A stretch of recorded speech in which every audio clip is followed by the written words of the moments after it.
بالنسبة للطبيب، بالنسبة للطبيب بحب أوجه لحضرتك رسالة مهمة جدا.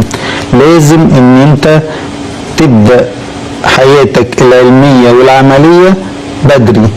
حاول إن أنت تاخد الخطوة الأولى، حتى لو أنت ابتديت بداية بسيطة ابدأ إن أنت طور نفسك، اتعلم كويس.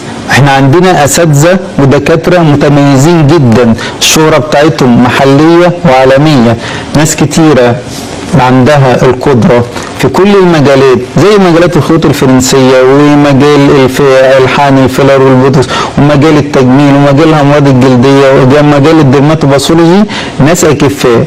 انصحك ان انت تحضر المؤتمرات بتاعتك، الدوريات الصحيه، بتحاول تطور نفسك عن طريق ان انت تتابع المواقع الحديثه اللي بتديلك معلومات حديثه وقيمه، خصوصا مع التطور العلمي اللي موجود دلوقتي، اللي بيقدم لنا حاجات جديده في مجال الليزر والهايفو والراديو فريكوانسي والالسيرا وحاجات كتيره وعالم كبير جدا.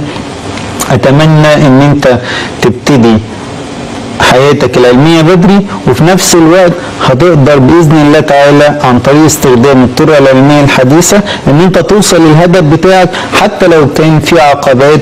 العقبات دي بفضل الله عز وجل ربنا بيذللها، وبالتالي تقدر توصل للمكانة اللي انت محتاجها.